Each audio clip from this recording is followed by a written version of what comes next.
أصله ما قداش على مصر يا حبيبتي يا مصر يا مصر يا حبيبتي يا مصر يا مصر يا حبيبتي يا مصر يا مصر بلادي يا أحلى البلاد يا بلادي أنا والولاد يا بلادي بلادي يا بلادي بلادي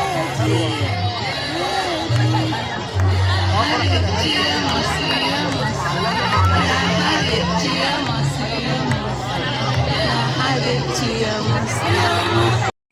السلام عليكم، يا رب تكونوا بخير وفي احسن حال. حرفيا اسكندريه النهارده كلها كانت نازله تحتفل تفرح. ما تعرفش الشعب المصري ده فيه حاجه غريبه، مهما كان فيه هموم مهما كان عنده من مشاكل ما بنصدق اي لحظه حلوه تجمعنا ننزل نفرح.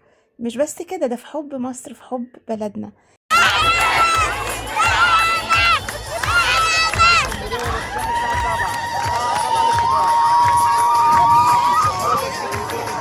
بذمتكم في جمال كده تكفي كلمة تحيا مصر اللي طالعة من الأطفال الأبرياء، يعني طالعين بصوا تحيا مصر. أجمل حاجة وأجمل مشاعر، يعني الواحد بجد كانت مشاعر جميلة مختلطة، الناس كلها فرحانة بتغني لمصر بتقول تحيا مصر.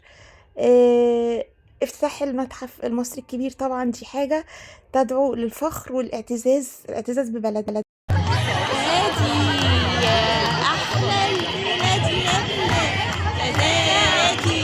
أنا والولاد يا بلادي بلادي يا بلادي بلادي حبيبتي يا مصر يا مصر يا حبيبتي يا مصر يا مصر يا حبيبتي يا مصر يا مصر. أجواء الافتتاح والحفل دلوقتي. طبعا الزحمة مش هنا بس، المنشية زحمة جدا، محطة الرمل زحمة جدا، المكتبة عند مكتبة اسكندرية زحمة جدا جدا. أكيد برضو دي يعني الحاجات الميادين اللي شفتها، أكيد باقي الميادين برضو الناس نازلة بجد في حب مصر. محدش أرغمهم إن هم ينزلوا، الكل نازل وفرحان وسعيد وبيغني لمصر.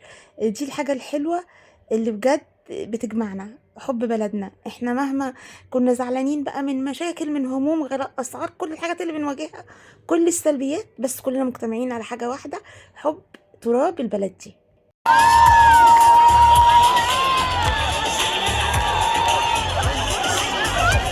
ربنا بجد يحفظ بلدنا، يحفظ الشعب يا رب المصري الجميل ده، يوم علينا الرخاء والأمان، اللهم أمين يا رب. طبعا زي ما انتوا شايفين كده الزحمة، فأنا قلت بقى ايه واحنا رايحين مش هنلاقي مواصلات، قلت لأ اخد بعضي وارجع. تعالوا بقى نشوف الطريق واحنا راجعين.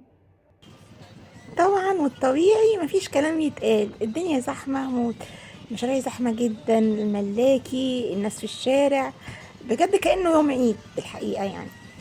بصوا بقى المنشية لسه كمان لما نروح محطة الرمل ما اقولكوش. عربية الشرطة على فكرة منتشرة في كل الميادين لتأمين بقى الناس والمرة وتنظيم المرور كده، يعني ربنا يحفظ يا رب بلدنا من كل سوء.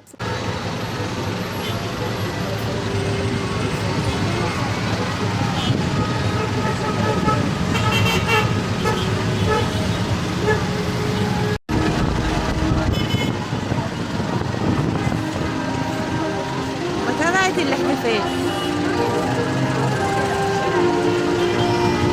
تحيا مصر وجمال مصر وجمال الشعب المصري.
طبعًا عند المكتبة والجزء اللي قبل كده وعند الشاشة زحمة جدًا، جدًا، طبعًا الباص كان عدّى يعني، ده كده باختصار شديد اليوم النهارده واحتفالية افتتاح المتحف المصري الكبير، أقول لكم إيه، ربنا يحفظ بلدنا ودمتم سالمين، شكرًا تصبحوا على خير.